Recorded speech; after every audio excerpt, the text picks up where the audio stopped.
Round the nation, TYT Nation, Jeff Waldorf here. Welcome to the show, guys. Welcome. We're back. So that was a pretty long time since we've done a show. Wednesday of last week. So I've got some interesting stories, including personal stuff from where I went. And also, at some point, I'm going to do a critique of my panel appearance in Philadelphia. But hey, first, welcome back. So we've got a lot of fun stuff we're going to talk about today as well. And a little bit in my trip to Philly. Yeah, I said New Jersey. We were in New Jersey. They changed the venue. Again, that's all the fun stuff we're going to talk about. But we've also got some news today. We're going to talk a little bit about Trump's beef with the National Weather Service. I know. Then we have homeowners not happy with Foxconn in Wisconsin. Then we have, of course, Donald Trump and his allies going after the media. Shocker. We have Fox News but blames mass shootings on, well, you're not going to be surprised, but we'll just leave it at that. And then Popeyes. What more is there to say about that, right? Popeyes and insane people. So, I mean, like I said, the stories, right? They're amazing. So we're gonna have a fun show, but also a little bit. We've got a little bit disaster as well. But before I get into it, I want to thank everybody for tuning in. Please like and share the stream if you haven't already. We haven't been on for a while, so people are like, not sure what's going on. Also, hope everybody had a great Labor Day. So what's important about that, of course, is that obviously the fact that we have Labor Day, the fact that we have weekends, the fact that we have all that is because of labor unions. And there's actually good news about that. Is guess what?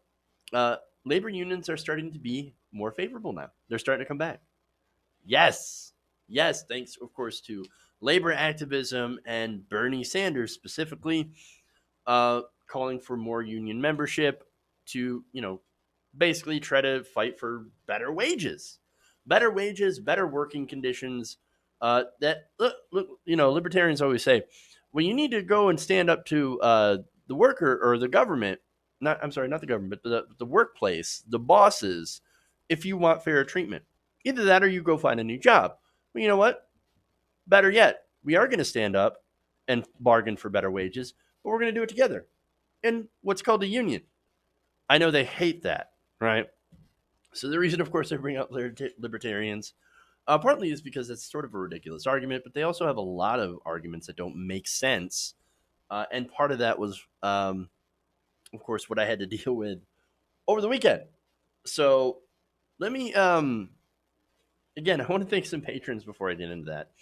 I want to thank Alan Johnson, Joseph Terry, Julian Davis, Shane McAndrew, and Crystal Rose for your support on patreon.com/TYT Nation. Very important that you support independent progressive media because you're not going to get a lot of this stuff or some of these stories in quite the same way as I give them to you here with the analysis and the insight, etc. So please support independent progressive media. Helps out greatly. Patreon.com/TYT Nation or become a channel member. That's another way to help out. Okay. So now, again, I was gone. I went to Philadelphia for the weekend. Not a vacation. It was actually for a panel appearance at Minds IRL. It's the same people that put on like MythCon. So it's an atheist organization, and they're actually fairly conservative / right leaning. So you might wonder, what the hell are you doing going to something like that? Well, it's to, of course, try to open some minds. And so what I did, I was actually on a panel about corporate involvement in activism, etc. and I was with it on this panel with a hardcore libertarian, someone who's described themselves as sort of like an anti fourth wave feminist, uh, and a member of the Jimmy Dore Show, Graham Elwood. So now Graham is super cool. I had a great time at that panel, and but we had a fairly libertarian slash right wing audience. So okay, that was interesting. It was a very interesting experience, but everybody there was really nice. And I appreciated the chance to be able to go and to be able to speak. There was no shutting down of arguments. That was great. Uh, you know, no booing, no jeering, or anything like that.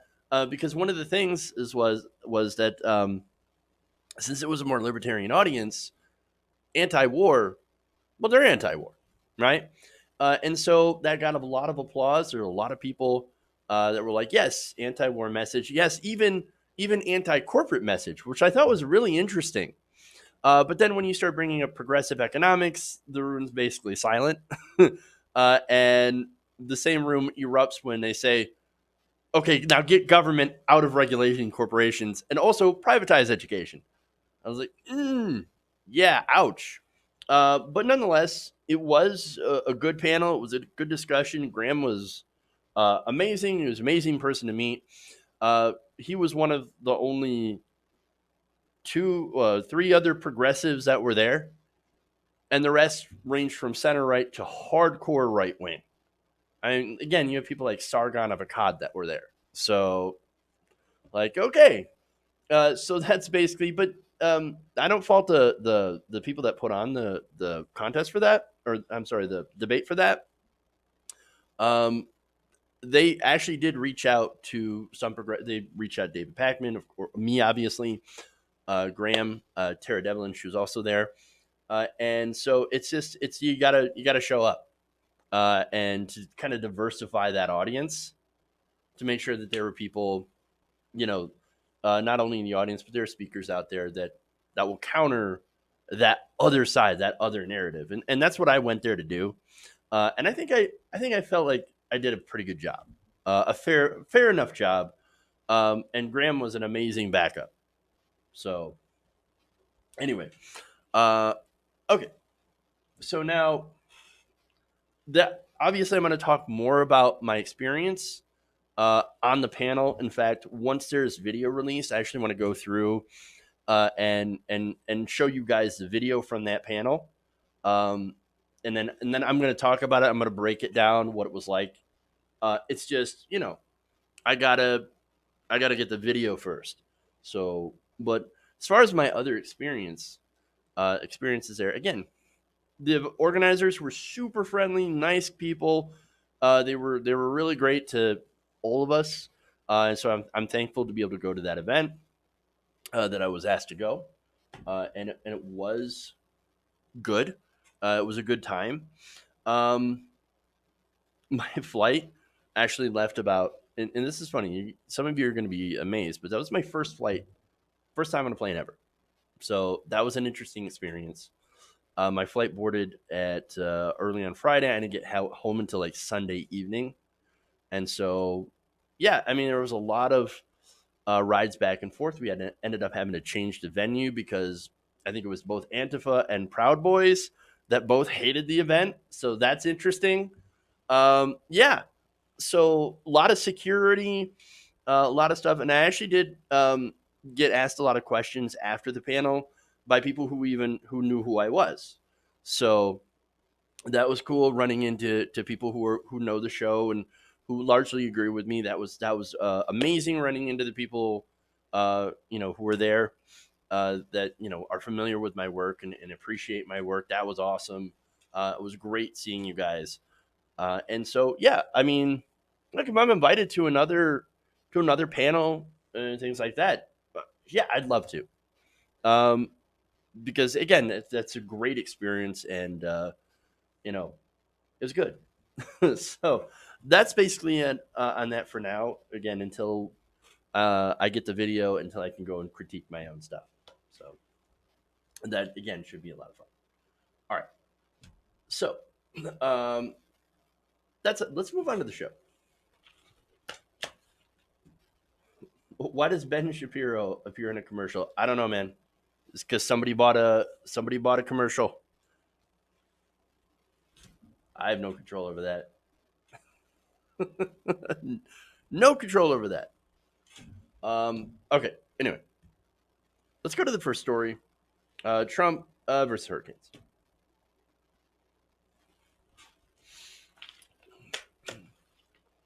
All right. Several of President Trump's tweets about Hurricane Dorian were recently fact checked due to false information. Not a shocker. Now, first, let's go earlier this weekend where Trump tweeted this out. He basically claimed that Alabama would be hit by a Category 5 hurricane. Now, that Category 5 hurricane is now a Category 2. It's still kind of sitting off the east coast of the United States, but it's threatening, the Carolinas, Georgia, etc. There's some warnings on that, as well as Florida. That's as far as I know right now. Not a weatherman. But anyway, that's as far as I know. But Trump, he said, look, in addition to Florida, South Carolina, North Carolina, Georgia, and Alabama will most likely be hit much harder than anticipated, looking like one of the largest hurricanes ever, already Category 5. Be careful. God bless everyone. Now, again, this is coming from a guy who never heard of Category 5 before, despite I believe two hurricanes during his administration being Category 5, hitting, I believe, Puerto Rico and Texas. Again, not 100% sure on that, being honest. But okay. So he says, Alabama, be careful. The National Weather Service afterwards was like, no, Alabama, you got nothing to worry about. Believe us. We're actually scientists. In fact, the National Weather Service Birmingham said this: Alabama will not see any impacts from Dorian. We repeat, no impacts from Hurricane Dorian will be felt across Alabama. The system will remain too far east. Now, look, that's a simple fact check, right? Okay, President Trump says Alabama, but don't worry, Alabama, you're actually okay.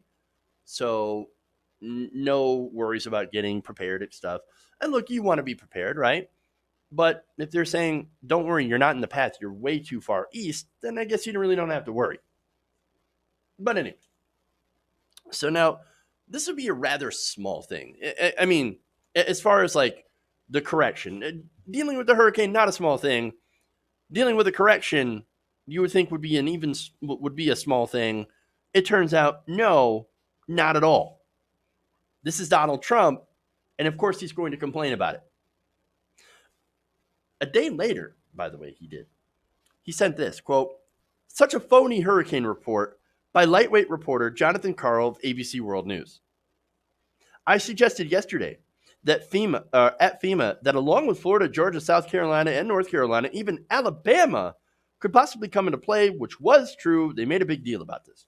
Now, again, so far, Alabama, not in the crosshairs.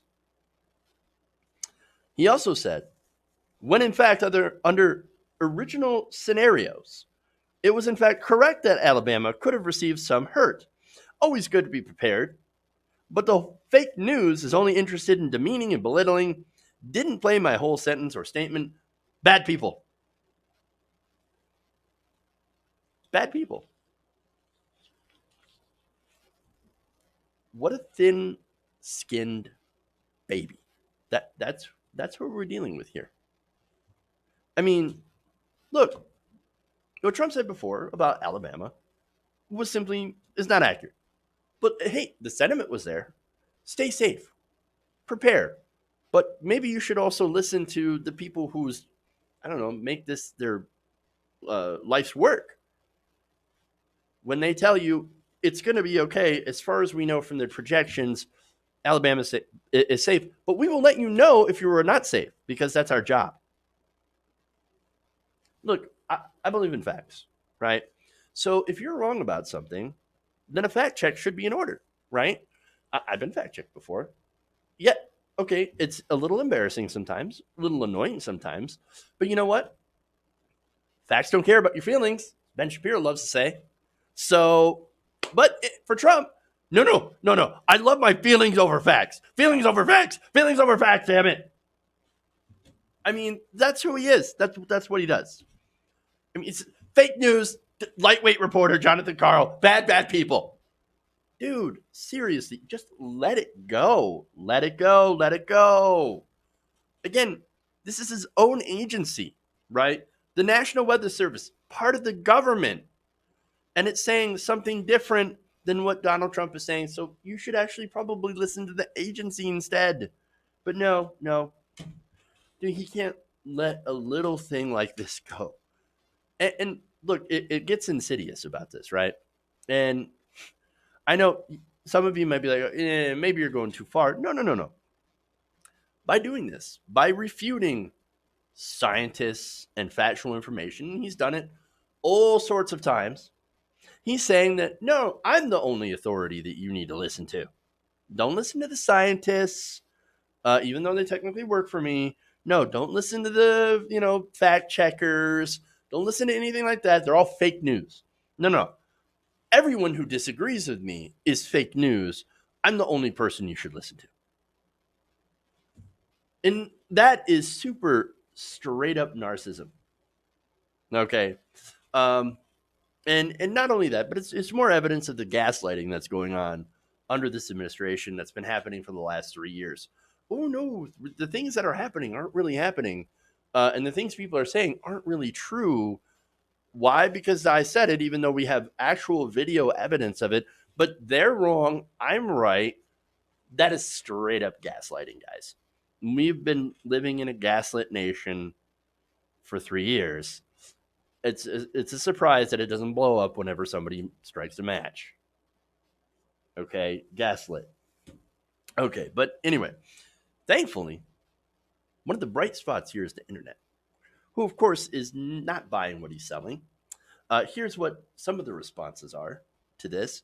Ahmed Baba says, at least 5 people have died in the Bahamas because of Hurricane Dorian. Trump is complaining about the coverage of the hurricane before he's even tweeted out condolences for the lives lost. I'm just sick of this callous egomaniac. Just stop tweeting. You make everything worse. Truer sentiments have never been expressed. Brian Stelter, one of those fake news people, right? And I got my own issues, Brian Stelter, but what he says is correct. He said, Trump shared incorrect info during an emergency, and now he's claiming he was right when he was wrong. His own National Weather Service said he was wrong. This is a big deal. Stelter is 100% correct. Refuting science and factual information. Just factual information. But one of these days, it's going to be like Trump says, the sky's red, when it's actually blue. And I wonder what his fans are going to say. No, it's red. It's red. It's always been red. We libtard. The irony, right? Facts Matter, which is a great handle, says, this is out of control. Now he's literally arguing with himself, and does that a lot. What more do we need to see that he's losing it? There is nothing left to lose. Andy Austri says, the classic Trump double down. Say something stupid and false, get called out for it, be proven wrong, deny you ever said it, then say it again. So predictable. 3 years, man. 3 years of this crap. Donald Kellman said, why don't you leave weather forecasting, a complex undertaking involving supercomputers for calculation, to scientists who also understand the role of global temperature increase on these phenomena, while you claim not to believe the science. Your ignorant ramblings just confuse folks. I said before, the reason he weighs in is he wants to be the authority on these issues. He wants to be Kim Jong-un, basically. He wants to say no, or be the authority on what's true and what isn't. Damn the facts. And if he doesn't like the facts, he will ignore them. He will discard them. That in order to be right, in order to win. In fact, RLC says, Trump can't admit he made a mistake even with recorded evidence. And that's who he is. He cannot admit to a mistake because then he would admit that he's wrong and a loser. I mean, look, he's almost like the level of insanity here is almost like, and what he wants is comparable to North Korea. In North Korea, people are taught by the government, right? By the agencies, by the leaders, that the leader himself is descended from a deity, or that the leader himself actually is a deity, right? That's why you heard these old stories, and I swear, right? As far as I know, this is true. That they're taught that the North Korean leader does not go to the bathroom, bowls a perfect 300, and has no anus. Well, we have an anus, and his name's, well, and he's the president. Okay, anyway, um, Ben disappointed. Said, you have to hand it to the Donald. He's remarkably consistent. Through natural disasters and mass shootings, he still manages to only think about number one. It's true. And of course, he shows massive ignorance. Same guy who says, to Puerto Rico, it's an island surrounded by water, big water. One of the wettest hurricanes from the standpoint of water. What does it even mean? They don't care. His fans don't care. They love everything he does. And look, at the end of the day, this is 100% correct. He can never be wrong and never not be the victim. And, by the way, he has zero empathy for other people. We have a sociopath for president, and we've had him for nearly 4 years. And guess what? We got to get rid of him. Now, Nancy Pelosi refuses to do anything about it, refuses to impeach him, right, for any his potential crimes. Okay. The 25th Amendment's never going to happen because you have cabinet members that are basically now Trump sycophants and will do whatever he wants. We don't have any adults in the room. We never had any adults in the room. None who would ever challenge Donald Trump. Why? Because the Republican base loves him. He has over, 70%, 74% among Republicans. It was up to 90% at a certain point. They're not going to get rid of him. So, you know what? The only way that we can, vote him out. So, if, you see what's going on, you care about what's going on, get involved. Get this guy out of office. Because any longer, he's already been a danger. And the amount of carbon that we added in the atmosphere, even over these last 3 years, is too much. We cannot afford another 4 years of Donald Trump. So let's pick a progressive to be the nominee in 2020 so we can crush him at the polls. Send him back home to Trump Tower, to Mar-a-Lago, and maybe a mental facility. Because let's be honest, that's where he belongs.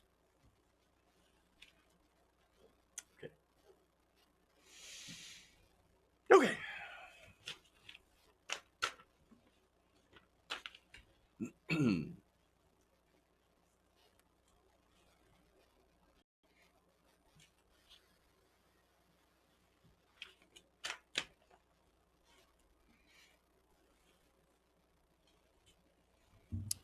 Now, earlier in his term, President Trump tried to make a deal with Foxconn. Now, that deal would have them bring a potential of thousands of jobs into Wisconsin. Now, that deal was touted as being amazing for the state and for, taxpayers and homeowners in the region. Now, the reality, of course, far different from what it was billed. We were told that it was going to be a high-tech manufacturing hub built on 3,000 acres of farmland south of Milwaukee. Now, that would create as many as 13,000 good-paying jobs, and this is what Trump said, for amazing Wisconsin workers as early as 2022. So now he went and made this announcement with Scott Walker and said, it's going to be tremendous. We're going to have 13,000 jobs for this amazing workers. Great deal. Now, that deal turned out to be, of course, a debacle in which $4.5 billion were given to this company in order to have them create basically what is a handful of jobs. Now, Bloomberg Businessweek explained back in February that shortly after Trump's visit in June of 2018, which in this visit he touted this plant, that things started to fall apart and actually had gotten even worse. Now, they said that a Foxconn manager at the factory, which then only had about 60 people working there, abruptly called about 15 of them, all interns, into a room to say that they should seek other employment because there just wasn't enough work to hire them on full time. This was according to multiple people present.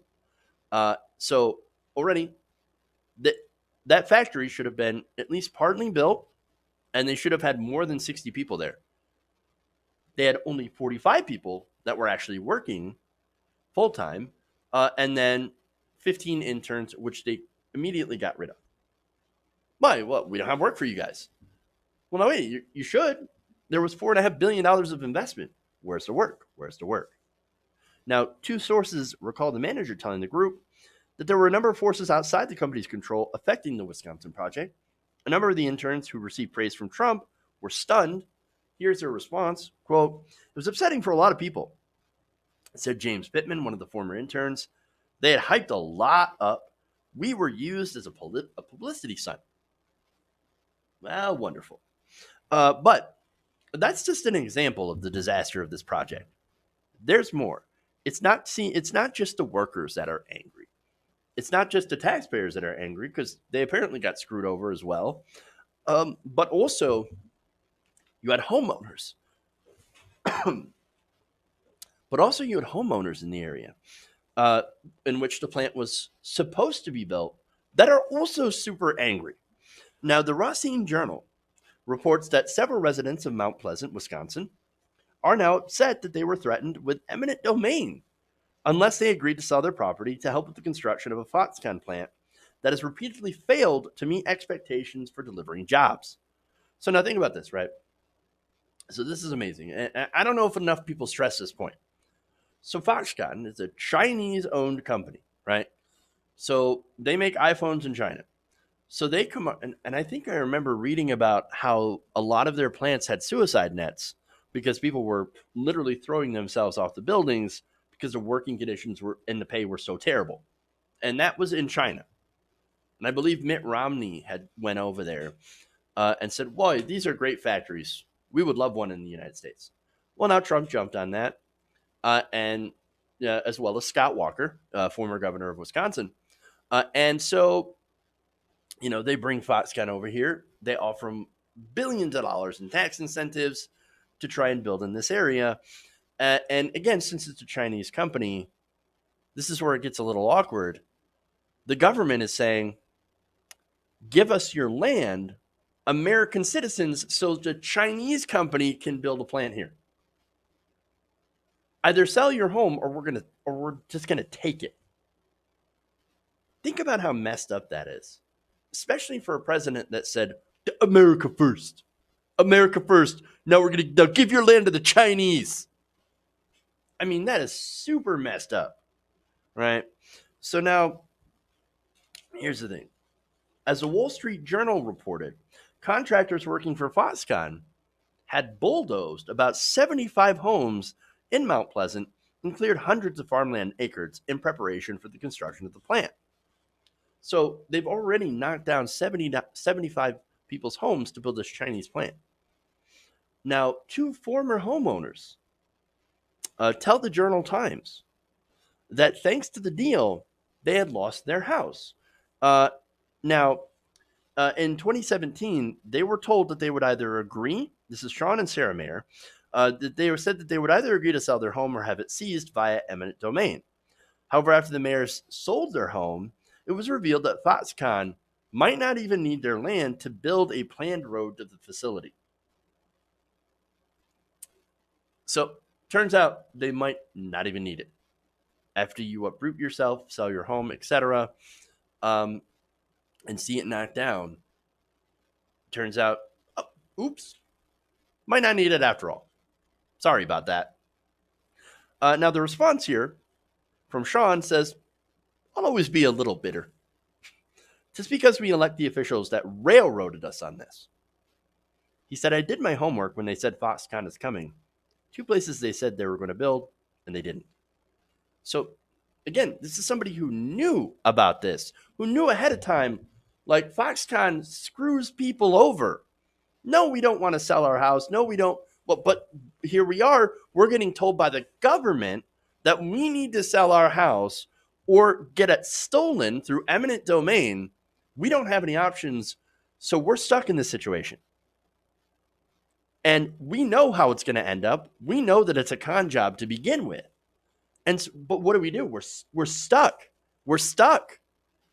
And of course, Foxconn did exactly what they said, what Sean had said they were going to do. Nothing.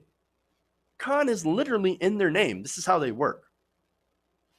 So now, industry analyst Alberto Moel says to the Journal Times that this kind of poor planning and failure to meet promises is typical of how Foxconn operates.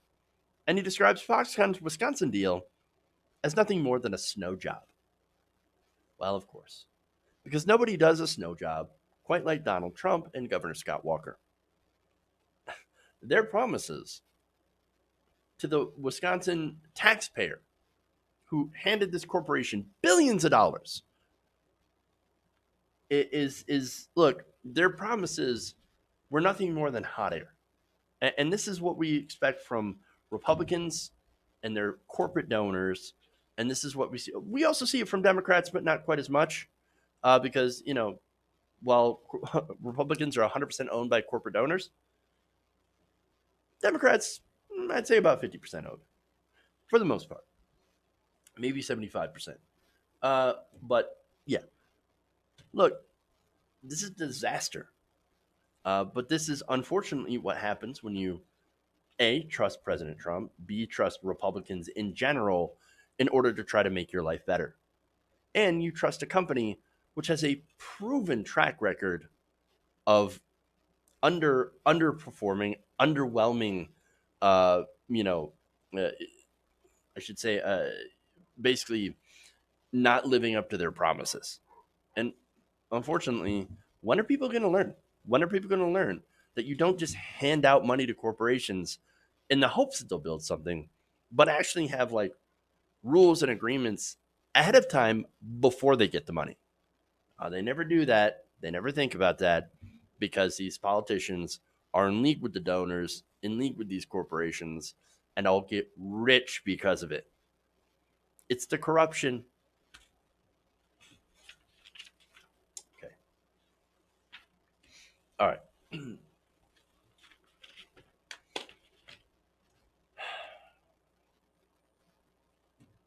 Moving on.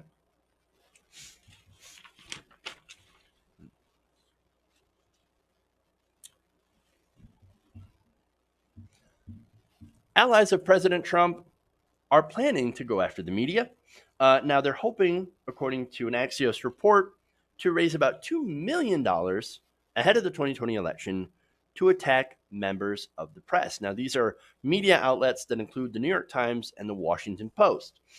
So now, the news outlet reports, this is Axios again, that the group or that officials told them that the group will target reporters and editors and will link damaging information about them to friendly media outlets. Now, this would include Breitbart, Fox News, and other publications on the right.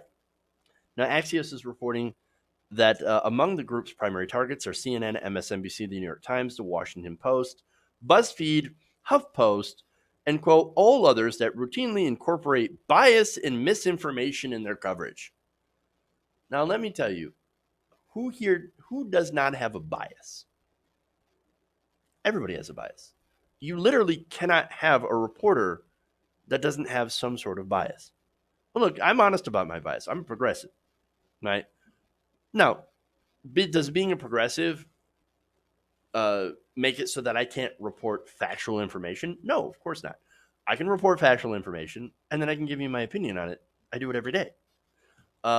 And so it's kind of hilarious. Like, oh, I can't believe that a news agency would be biased at all. I did not know that there is gambling in this establishment. Very, very angry about that.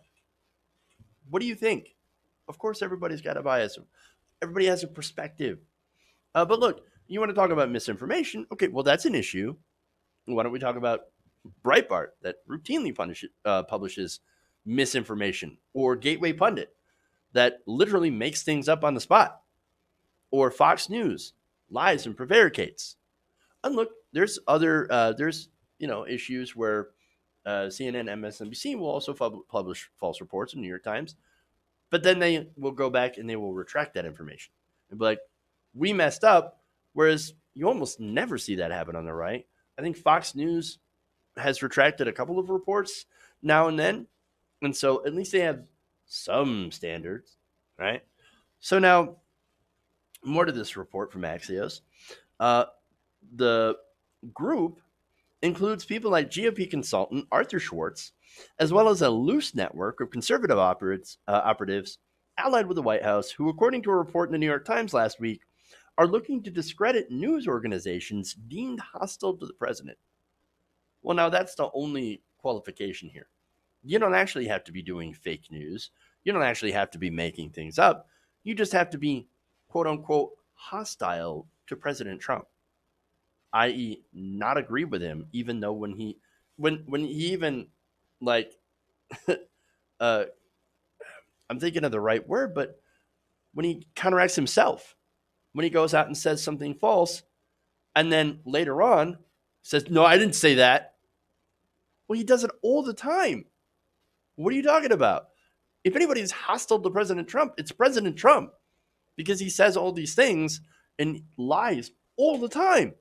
And it's verifiable. You can go point it out. You can even look at it. You can watch video. He's on video saying one thing, later on saying something else, and then later on doubling down or backtracking. I mean, it's insanity. But anyway, so now the Times also reported that the group has already released information about journalists at CNN, the Washington Post, and New York Times because they published pieces that White House allies say damages Donald Trump's chances of re-election. Now, how are they exactly damaging Trump? Well, here's what's funny. They quote him. They just quote him in context. That's all they do. Wow. What? So you take the president and you write down what he says. That's an attack against the president. Wow. Wow. Now, look, here's the thing. I'm not really surprised about this. Now you might be asking, wait, why? Why are you not surprised that this is happening? It's because it's already been happening. They've been doing this for a while. They've been digging up dirt on people, doing Oppo research or investigations into different people online, and using that information to try to discredit them. Two names pop up: Cenk Uygur and Sam Cedar. Right-wing operatives dug up old blog posts where Cenk Uygur said some terrible things back when he was a Republican, back when he was super conservative, things that he doesn't believe now. And they presented him and said, ha, look at that. You wrote something nasty. Cancel. Okay, that's ridiculous. And then they also went up to Sam Cedar, like I said, in a similar fashion. They found some old tweets, some old jokes that he had made, and tried to use that against him to get him fired off his MSNBC job. And look, this has happened not just for media, members of progressive news. It also happened to James Gunn. This is the director of the Guardians of the Galaxies movie, right? They went after Gunn, found some of his old tweets that he had disowned, that he had apologized for, and got him fired from Guardians of the Galaxy 3. Now, later on, Disney corrected their mistake, but this is what they do. This is what happens. If you're conservative from the past, or were conservative at some point, or you've said something stupid, which of course everybody has, we've all had, or had something taken out of context, a bad joke, these people take that, they bring it up and say, oh my God, you're a terrible person. You need to be fired, disowned, canceled. In a way, they've weaponized cancel culture, which they decry themselves. Kind of hilarious. A little bit of a twist that I didn't see coming. And here's the thing. My rule, and I think most people's rule for it, is, oh, if you said something terrible in your past or done something, or and it depends on what it is, of course, um, or you said something hateful or stupid, and then later on you're like, turns out, no, I don't agree with that. I was really stupid back in the past. And you have the opportunity to apologize for it, and you have apologized for it. Okay, that's fine. If you own it, you apologize for it, then it shouldn't be held against you still if you've changed as a person or if your views have evolved. Because how is anybody supposed to be able to evolve and to become a better person if they, are not allowed to owe up to their mistakes? You should be allowed to. You should be able to change your mind. You should be able to, have your opinions change. Because look, Jank, going back to him, he used to be a conservative, he used to be a Republican.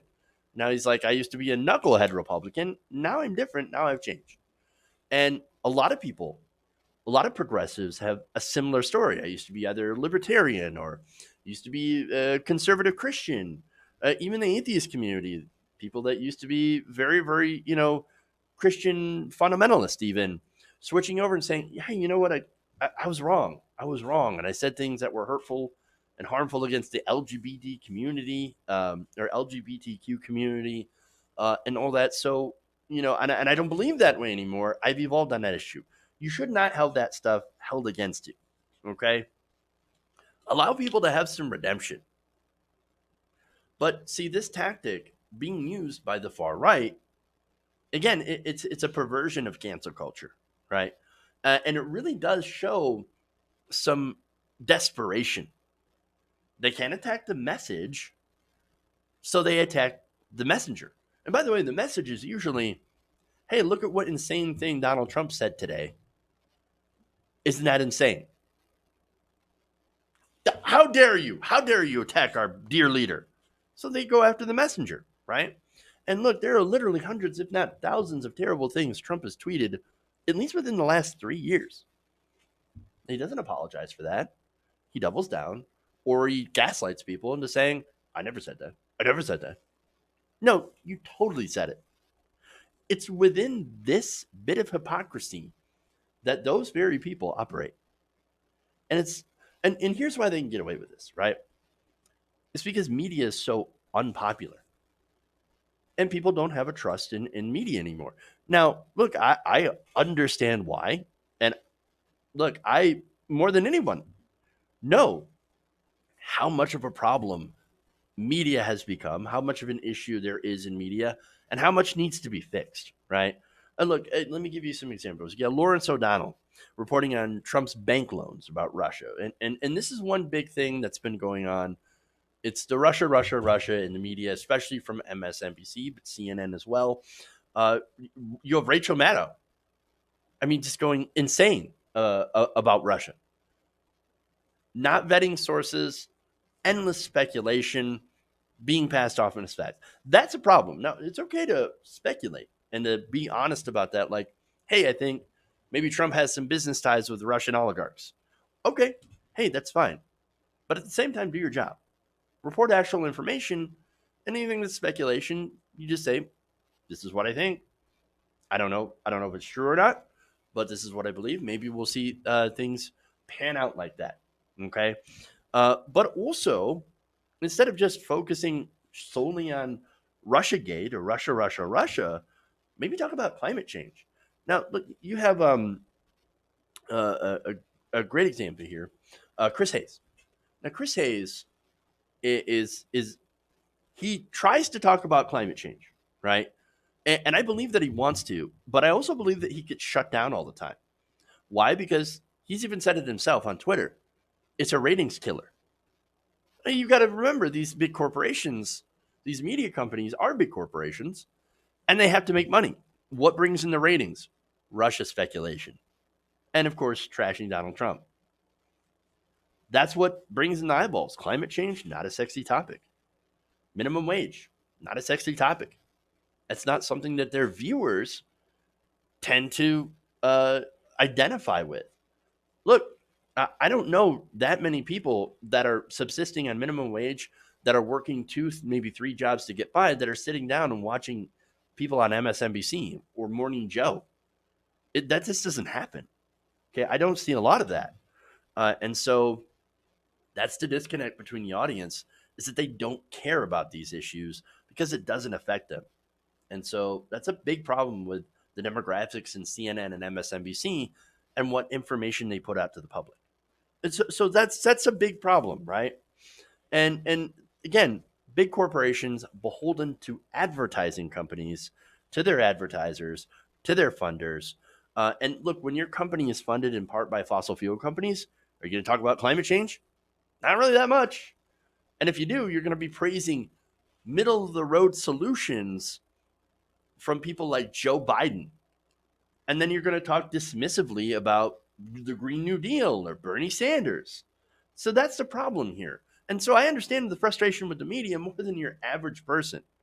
But but the difference here is, unlike these guys, I'm not out to destroy journalists, right? I'm not out to destroy journalism. A lot of us in independent media, we're independent media because we we think you can do better. In fact, we know you can do better because we're an example of that. With our limited time and limited resources, especially, we do better journalism, well, better, I guess, commentary than you guys do. Now, the New York Times and the Washington Post sometimes does great journalism. You know, the Epstein stuff, especially, right? And there are tons of examples that you can go to.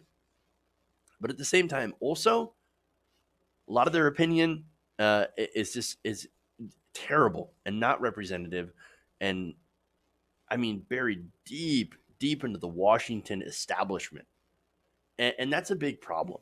Okay, and that's a big issue, and we're interested, like I said, in actually changing the media for the better, that it's more representative of the actual people, and but that's not what the pro-Trump guys are interested in. They want pro-Trump media. They want their perspective, which is a conservative one. And by the way, that conservative perspective gets overrepresented in TV all the time. We're the progressives. We're nearly absent from television. It's very rare that you can turn on television and see a progressive.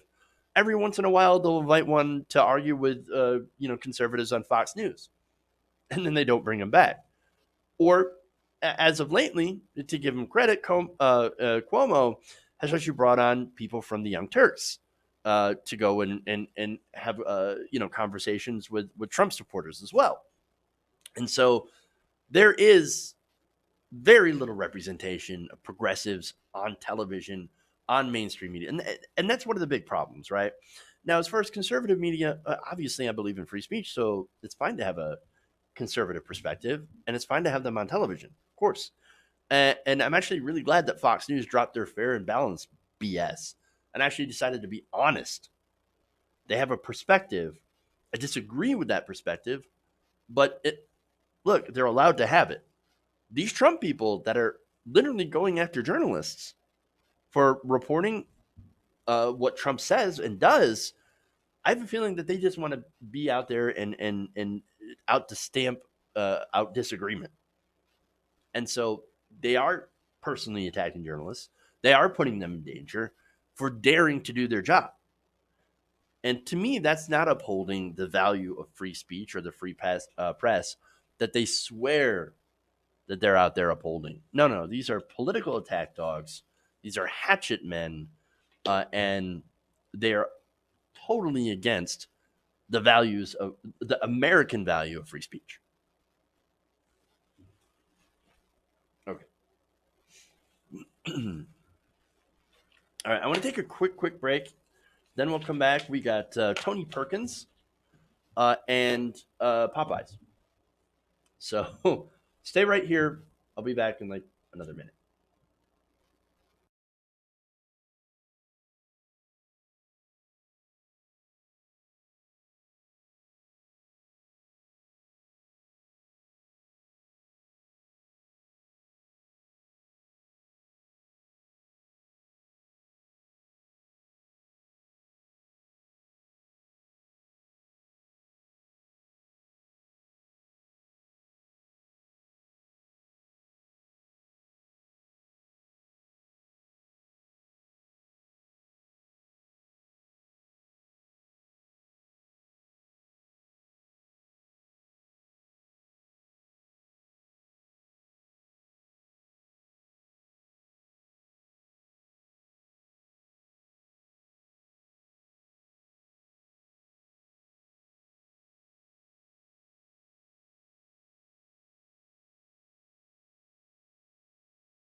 Welcome back to the show. Around the Nation, right here at TWT Nation. Joe Fowler here with you. I just want to look at one, let's see, comment here from member Jeanette Vallona says, Fox is honest? No, well, they're honest about who they are. They're conservative perspective. And that's what I was referring to. So I just want to clear that, right? But okay. So with that said, let's dive into another story here. I've got a couple more to go, so let's get right into it. We just got to accept the pain that comes with standing up to China. How do you? That is not the right video. Hold. That's really strange. Okay. China to change without creating some pain on them. Weird. We've taught our kids that they are they come about by chance through primordial slime, and then we're surprised that they treat their fellow Americans like dirt. So that was religious zealot Tony Perkins on Fox News claiming that the problem of mass shootings in our country is caused by teaching kids evolution. Because of course. Now, this most recent mass shooting happened over Labor Day weekend.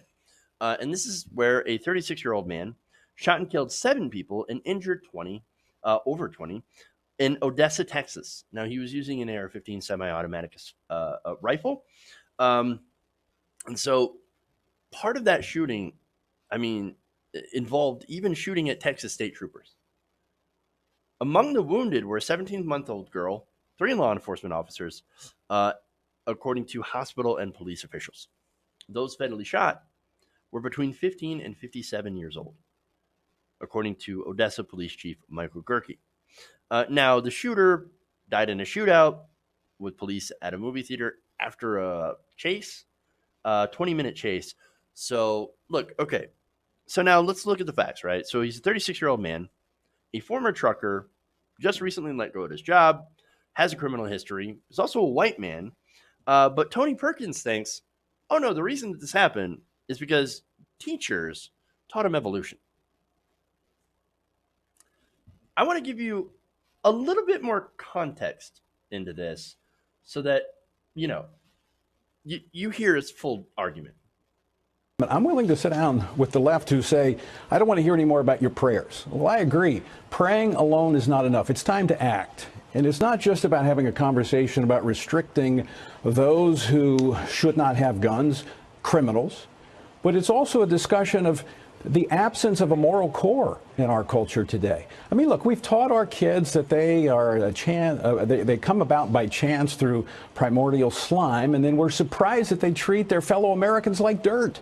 It's time we talk about the result of the left's systematic march through our institutions, driving religious expression from the public square. I think we have to go back to the point where we instill in these children, or at least give them the opportunity to know that they're created in the image of God, therefore they have inherent value. And as the first president of the United States said, don't think that we can have morality without religion. We've driven religion from our public life, and we're shocked that we no longer have morality and we no longer value human life. Wow. Okay. So I want to go back to where he says, I think we have to go back to the point where we instill in these children, at least give them the opportunity to know that they're created in the image of God. Hey, great news, Tony. There are places like that. It's called church. I know if you listen to people like Tony Perkins, it makes it seem like churches have been outlawed by the state. That's not at all true. In fact, there are churches, and guess what? You have the choice to believe in religion, or you have the choice to not believe in religion. But look, here's the thing. Tony Perkins actually just wants to force people in schools at an impressionable age to be part of his cult. Now, I'm not saying Christianity is his cult. I'm saying his cult. I'll expand on that later. But the thing about this is religion, by its nature, is not based on factual information. It's based on faith. And you can't really teach people faith, but you can teach people facts. Faith is something you just feel, right? So now, what's interesting about this suggestion, right, is he believes in the Second Amendment, and he said that earlier in the video, in a part that was edited out. But apparently, he doesn't believe so much in the First Amendment, which is, of course, the separation between church and state, or basically not enforcing a religion on people, which you would do. You would violate that if you force teachers to teach religion, if you put God in the classroom. So, but he happens to leave that out. But okay, so now let's talk about the argument is if we only had more religion everywhere, then we would not be a violent country, that we wouldn't have mass shootings because, I mean, obviously, the only reason we have mass shootings is because A, violent video games, B, no God in schools, and C, abortions, right? Wrong. Now, let me give you some data here. According to a 2015 analysis of data about which nations were more religious and had more violence, sociobiology professor Philip Zuckerman had written, quote, those societies that are the most religious, where faith in God is strong and religious participation is high, tend to have the highest violent crime rates. While those societies in which faith and church attendance are the weakest, the most secular societies tend to have the lowest. Now, let me give you a list. Again, these are 2015. The most secular societies include Sweden, Denmark, Norway, Czech Republic, Estonia, Japan, Britain, France, the Netherlands, Germany, South Korea, New Zealand, Australia, Vietnam, Hungary, China, and Belgium. So now the most religious societies include Nigeria, Uganda, the Philippines, Pakistan, Morocco, Egypt, Zimbabwe, Bangladesh, El Salvador, Colombia, Senegal, Malawi, Indonesia, Brazil, Peru, Jordan, Algeria, Ghana, Venezuela, Mexico, and Sierra Leone. So now, Zuckerman notes that it is the highly secularized countries that tend to fare the best in terms of crime rates, prosperity, equality, freedom, democracy, women's rights, human rights, educational attainment, and life expectancy. Now, I did mention that China was part of the list of secular countries, right? Now, officially, that's true. But they have horrible human rights, and as well as Vietnam. So let's be fair about that, right? Now, on the other side, again, you have these nations with high rates of religiosity. They tend to have more problems with violent crime, high infant mortality, high poverty, and high rates of corruption. So you know what that tells me? Just looking at the data and knowing what I know, I don't think it's religion that's a big factor, but it's actually class consciousness. It deals with poverty and class, right? Let me give you an example here, or let me tell you, the most secular countries tend to be the most wealthy and egalitarian, right? Now, you can be a wealthy country but not be egalitarian and still have high rates of some of these societal issues. But generally, the OECD countries, which are forms of social democracy, are wealthy and egalitarian and happen to have more freedom than countries that don't have that have more higher religiosity, but also low social mobility. Okay. Now, the most religious tend to be poor with varying degrees of government corruption, lower standards of living, and yes, less freedom. So I think the takeaway here for me is that religiosity in these countries tends to be either state mandated, which is what Tony Perkins wants, or a response to terrible living conditions. Now, that makes sense. And of course, it also makes sense to why people like Tony Perkins hate welfare programs, love guns.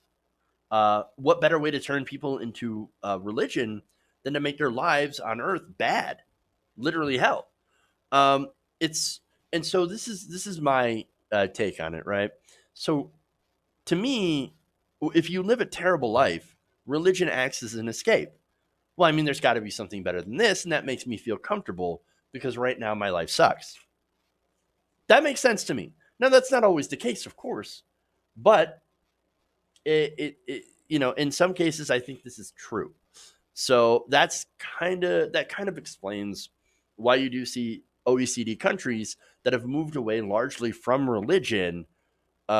People that are countries that score really high and standards of living versus poorer countries that don't score so high. So no, it's not religiosity or lack of religiosity that drives mass shootings. It's just not. Um, it's also not video games. You look at the other countries that have video games, high rates of people that play video games. They don't have mass shootings like America does, or abortion. I mean, you can look at countries that have weaker abortion laws. For example, Canada, right? Canada has open abortions. They haven't had a school shooting since 2007. The UK hasn't had a school shooting since 1996. Germany, they have abortion. Their last school shooting was 2011. Australia also has abortion. They haven't had any school shootings since 2002. Our last mass shooting, literally this weekend, just a couple of days ago, and we have more restrictive abortion laws in the States. It's absolute madness. And the Tony Perkins of the world, I think they don't want to solve this problem.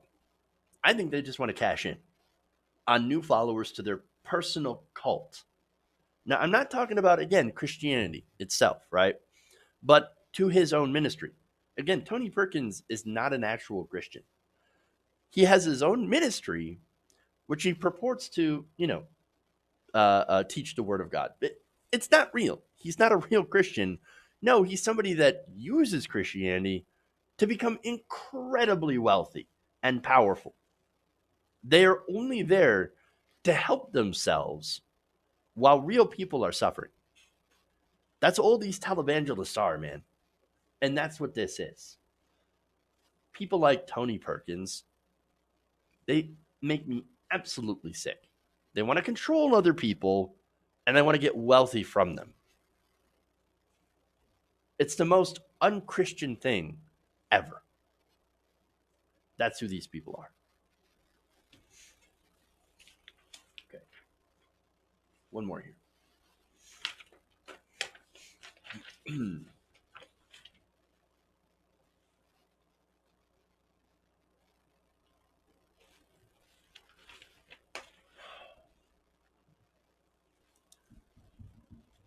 The Popeyes chicken craze that has been sweeping the nation has nearly led to violence. Now, this has actually started out as a contest between Chick-fil-A and Popeyes to see who had the best chicken sandwich. And, well, to try to figure out who has the best chicken sandwich, which I don't know if you can tell because different people have different tastes. It's led to a lot of stores being sold out of chicken sandwiches.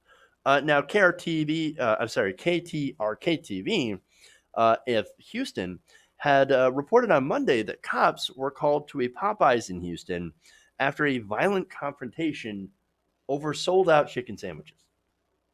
No, I'm not kidding. This really happened. Employees told ABC 13 that a small group of 2 women, 3 men, and a baby, that sounds like a movie, were told at a drive-through that they were sold out of chicken sandwiches. Now, there are different stories going around. One said that they were at the drive-through. The other says that they were in the store. And another story says that they tried to break into the store, so it wouldn't make sense if they were in the store already to then try to force their way into the store. So there's a lot of disconnect between the different versions of this story. But this is the one that makes the most sense, right? Okay, so they're in the drive-thru and they're out of chicken sandwiches. What are you going to do? You going to order something else or just go? No, well, in this case, no, they decided they were going to try to break into the restaurant. According to employees, the group had tried to force their way through the doors, but had been locked out by employees. Now, what are you doing?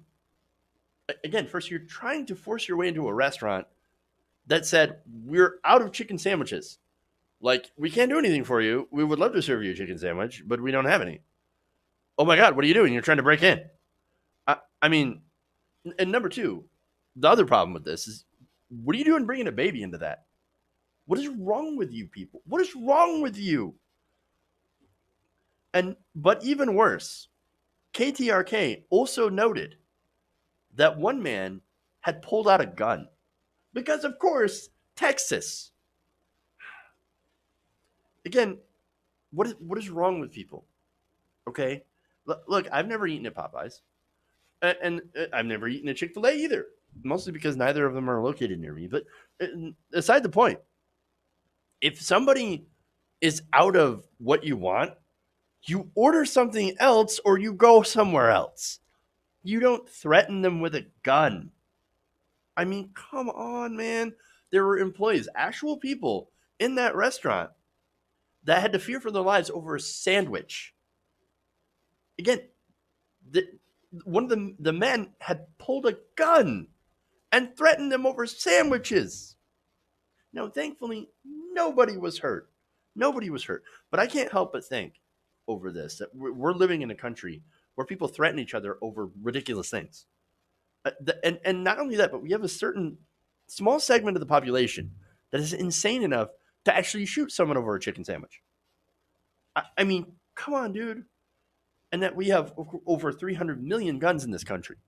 We have more guns than people, and that there are people that are deranged that would harm someone over a chicken sandwich that are able to get a gun, probably easier than the chicken sandwich. This is a reality of living in America, of having so many guns in one place and little restriction on who actually can own them. In 1 second, this entire thing could have gone incredibly badly, and thank goodness that it didn't, but it could have. And don't forget, by the way, over this weekend in Odessa, it did go badly. And it all started with a police officer pulling over a deranged, heavily armed white man for failing to signal, led to a 20-minute chase and a shootout with the cops. And a situation at a movie theater where 7 people were murdered and over 20 were injured, including a 17-month-old. This is the reality of living in this country. And look, this is only logical that it would happen, because whenever you have these situations, this all these different factors where you have guns everywhere, anybody can get them at any time, and then people who are just insane, that things like this are going to happen. And if you don't believe that it can happen to you, just wait, because you might not think it, but it will come to your town eventually, one way or the other. And that's a sad, sad reality.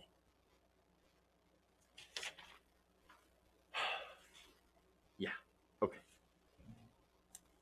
So that's it. That's all I got for you guys. Thanks for tuning in, going around the nation with me. Please like and share the stream if you haven't already. Consider becoming a patron, patreon.com/TYTNation. That continues to help independent progressive media. Tune in tomorrow for our Wednesday show. That's 3 to 4 p.m. Eastern, right here, TYT Nation. Click the bell twice to continue to receive notifications every time we go live and every time we put up a video. All right, guys. Thank you. Love you guys. And remember, change begins with you. Good night, Nation. We'll see you guys tomorrow.